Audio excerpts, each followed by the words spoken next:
Hello and welcome everybody to today's special US election edition of Mexico News Network's Breaking News Business. I'm your host, Elliot Bullman. Remember to follow us on all our social networks and to catch us every day by logging onto our website, mexiconewsnetwork.com, for relevant stories and news. Let's start with today's show. For the past 19 months, a day has not passed without the media covering the race for the White House between Donald Trump and Hillary Clinton. And after what was being widely described as the most bruising election campaign in the history of American politics, the American people have decided their new president, Donald Trump.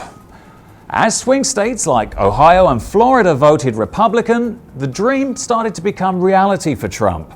In fairness, on the day, he led from start to finish.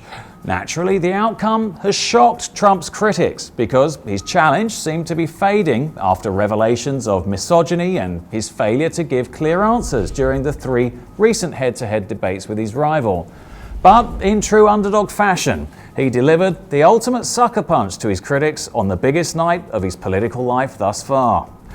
In today's Breaking News Business special, we'll examine the importance of this historic event and what it means for Mexico in the coming months. For the second time in 2016, the world is absorbing a political event of epic proportions. Firstly, the United Kingdom's Brexit decision in July created global economic and political turmoil. And now, November the 8th, 2016 will go down in history as the day that Americans voted for Donald Trump. An outcome that many people truly were not expecting for everything that had gone before in the build-up to Election Day.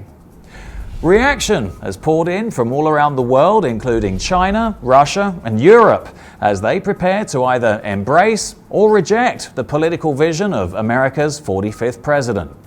Vladimir Putin congratulated Trump by telegram. French ambassador to the US, Gerard Arum, foretold of a new world order. After Brexit and this election, everything from now on is possible, Arum tweeted. Chinese state media outlets cast the result as a sign of America's democracy in crisis, in contrast to China's perceived stability under authoritarian rule. Now, as the reality starts to sink in around the world, and particularly here in Mexico, the question on everyone's mind is, what comes next? Donald Trump's inflammatory remarks about Mexico have dominated world headlines. But was it merely showmanship and politicking, masterfully engineered to spark debate, or to win over disenchanted Americans rebelling against the US's political class and financial elites? After all, if his meeting in September with Enrique Pena Nieto in Mexico City was anything to go by, the outcome was far from contritional. No blows were traded over the wall or free trade. If anything, President Pena Nieto was conciliatory towards Trump, and that may in retrospect have been to his credit going forwards. The road that lies ahead for Pena Nieto will obviously be tricky, but evidence from their initial meeting suggests that the two leaders are capable of constructive dialogue without throwing their toys out of the pram. Regardless of what was really said during that inaugural meeting, Enrique Pena Nieto has since worked rigorously with the finance minister and the Bank of Mexico to develop an economic contingency plan in the event of Trump becoming the US president. The banking sector and economy held up well to these stress tests, it's been said by Jose Antonio Meade and Agustin Carstens. For now, the immediate strategy is to use those economic countermeasures that have been thoughtfully devised by the Bank of Mexico to protect Mexico's economy.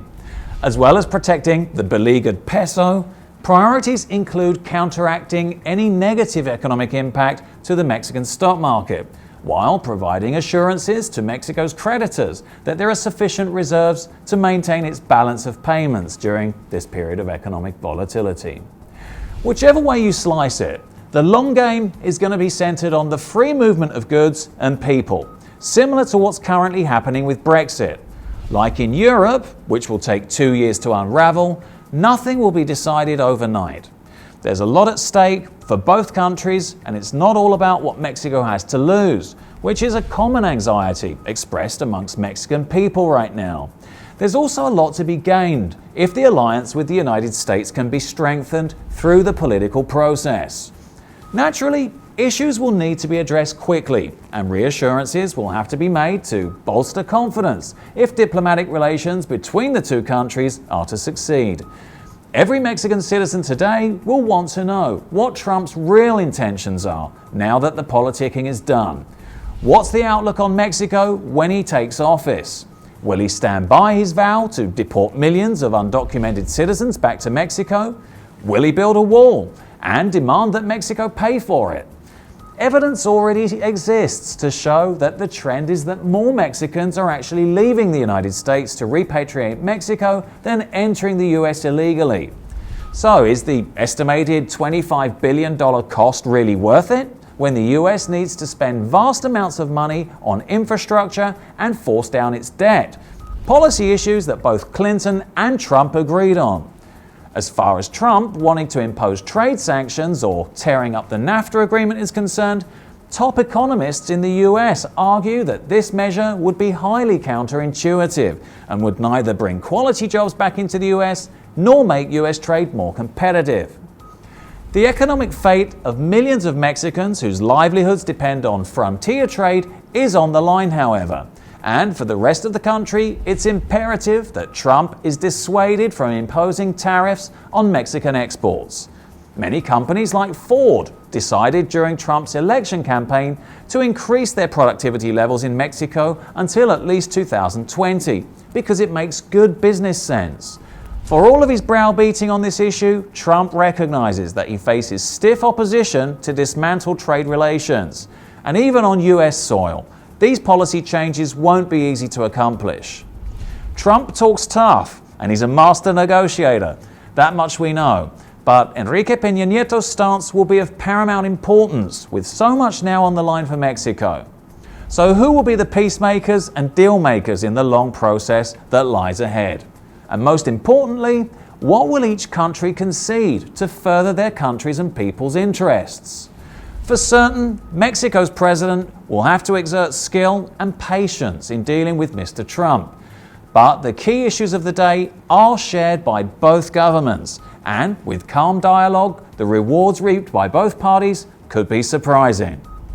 This was all for today. Thanks for staying with us. I'm your host, Elliot Bullman. And remember to stay up to date with all the latest developments in the presidential elections by following us on Facebook, Twitter, and Google+. Log on to MexicoNewsNetwork.com for more information on Mexico and the world. Until next time.